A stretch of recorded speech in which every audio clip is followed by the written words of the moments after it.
दोस्तों, यह सच बात है। यह बिल्कुल सही कहावत है कि जिंदगी में जो होता है अच्छे के लिए होता है। तो आइए इस बात को एक कहानी के माध्यम से समझते हैं। जंगल में एक नवयुवक महात्मा से मिलने आया। वह काफी दुखी था और रो रहा था। महात्मा उस नवयुवक को समझाते हैं, तुम अपने जीवन में चिंता ना लो, जो कुछ भी हुआ सब अच्छे के लिए हुआ।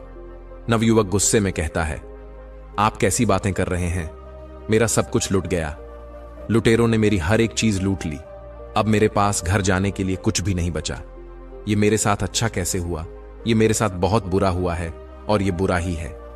आप इसे भला कैसे कह सकते हैं कि मेरे साथ अच्छा हुआ है? दरअसल वह युवक जंगल में भ्रमण के लिए निकला था। जंगल में घूम ही रहा था कि लुटेरों ने उसका सामान छीन लिया और उसे निहत्था छोड़ दिया। महात्मा कहते हैं, मैं तुम्हें इस बात को एक कहानी की मदद से समझाता हूं। नमस्कार दोस्तों, द मोरल 45 यूट्यूब चैनल में एक बार फिर से आप सभी का दिल से स्वागत है। इस कहानी को आप लोग ध्यान से सुनो, क्योंकि यह कहानी आपकी जिंदगी बदलने वाली है। महात्मा ने उस नौजवान से कहा, एक समय की बात है, एक गांव में भयंकर बाढ़ आई। इतनी तेज बाढ़ आई कि सब कुछ बह गया। उसी गांव में एक किसान का बहुत गरीब परिवार रहता था, जिनके पास खाने को कुछ न था। उनके पास थोड़े बहुत अनाज की वस्तुएं थीं, लेकिन बाढ़ में सब बर्बाद हो गईं और जो कुछ बचा था वह भी नष्ट हो गया। उस किसान का एक लड़का था। लड़के ने कहा, कोई बात नहीं पिताजी, बह गया तो बह जाने दो, जो हुआ अच्छा हुआ।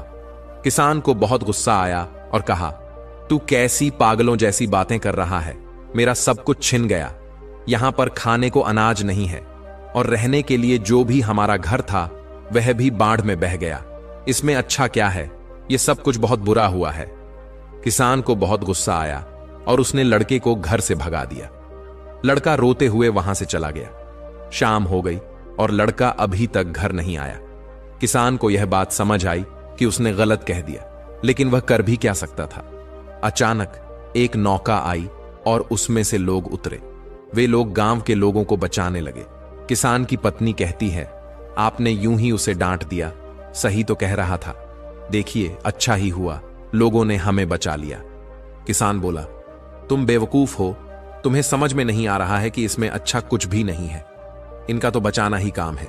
अभी इन्होंने बचा लिया, लेकिन हमारे पास खाने को भोजन नहीं है और न ही रहने को घर। हम कहां रहेंगे और क्या खाएंगे? क्या इसका कोई हल है? किसान की पत्नी ने कहा, पैसे नहीं हैं तो क्या हुआ? आप इतने परेशान क्यों लग रहे हो?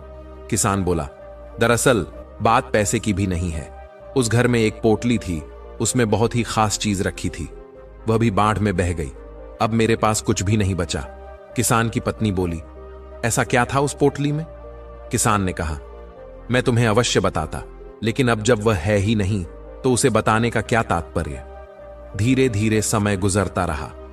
किसान ने लोगों से मांगकर जीवन यापन करना शुरू किया, लेकिन ऐसा भला कब तक चलता? इस साल उस खेत में भी अच्छी फसल नहीं लगी थी। वह बहुत परेशान और चिंतित था। उसे कुछ समझ नहीं आ रहा था कि क्या किया जाए। एक शाम वह अपनी पत्नी के साथ बैठकर बातें कर रहा था। उसकी पत्नी बोली, चिंता करने से क्या होगा? आप नगर में जाकर कोई और काम तलाश क्यों नहीं करते? थोड़े समय के लिए कुछ न कुछ रोजी रोटी के लिए धन इकट्ठा तो हो ही जाएगा। उसी के सहारे हम अपना काम चला लेंगे। आप परेशान मत होइए, मैं भी बगल के घरों में जाकर काम किया करूंगी। इससे कुछ धन आएगा और जीवन जीना आसान हो जाएगा। किसान ने कहा, बात तो सही है। अगले दिन वह किसान काम की तलाश में शहर गया। हर गली में काम ढूंढने लगा कि कोई उसे काम दे दे, लेकिन किसी ने कोई काम नहीं दिया। अब वह चिंता के मारे और परेशान होने लगा कि कैसे काम चलेगा, कैसे अपने परिवार का पालन पोषण करूंगा। उसके पास घर नहीं था। उसने जैसे तैसे करके बाढ़ के जाने के बाद घास फूस से छोटा सा घर बनाया था। एक दिन किसान अपने खेतों में फसलों को देख रहा था। क्योंकि इस साल फसल भी अच्छी नहीं लगी थी, इसलिए इस बात को सोचकर चिंतित हो रहा था कि इस साल फसल ने भी साथ नहीं दिया। मेरा लड़का भी घर छोड़कर चला गया। मैं तो हर तरह से अनाथ हो गया हूं। ऊपर से वह कह रहा है कि जो हुआ अच्छा हुआ। यह भला अच्छा कैसे हो सकता है?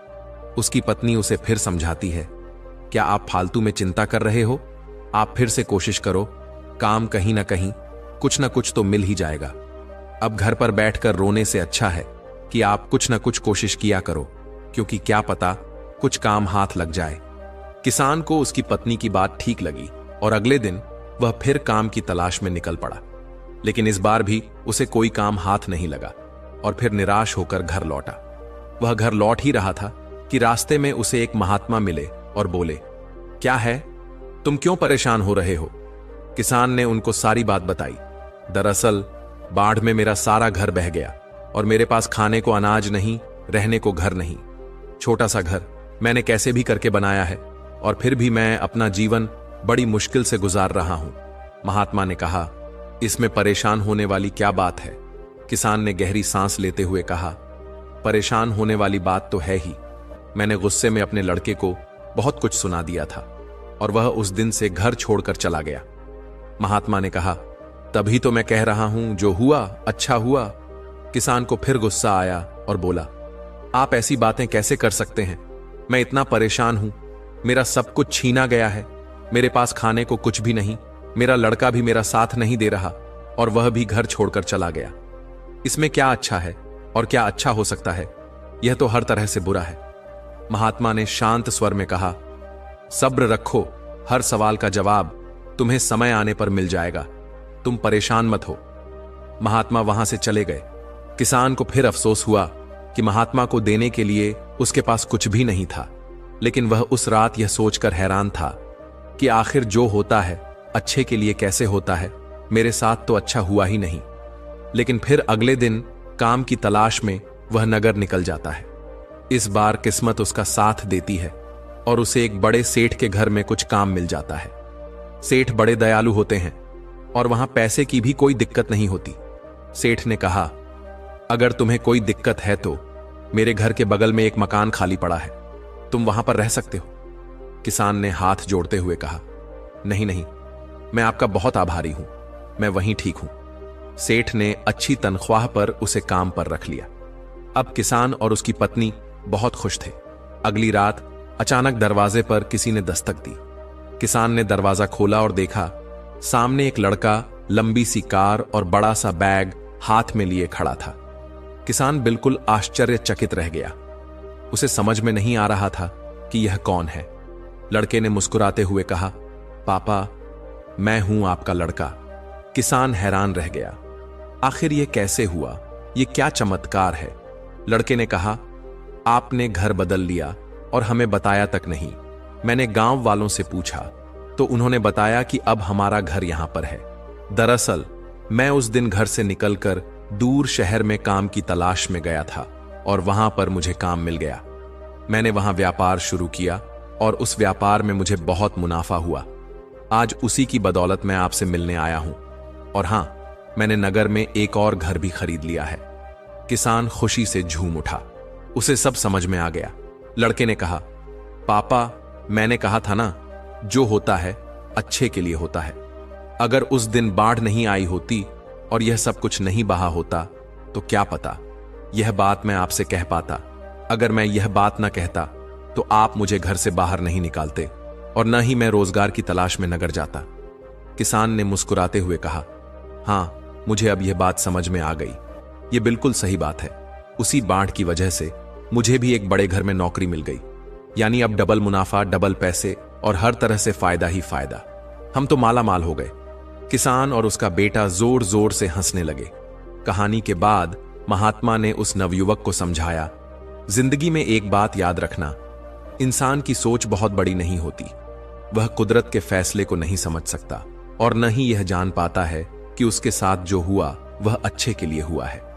वह सिर्फ आज को देखता है और सोचता है कि उसके साथ बहुत बुरा हुआ। लेकिन सच में देखा जाए तो अगर अच्छी नीयत और मन साफ हो तो कभी किसी के साथ बुरा नहीं होता। महात्मा ने फिर कहा, जब भी तुम्हारा बुरा वक्त आए तो एक बात हमेशा याद रखना कि यह वक्त भी गुजर जाएगा।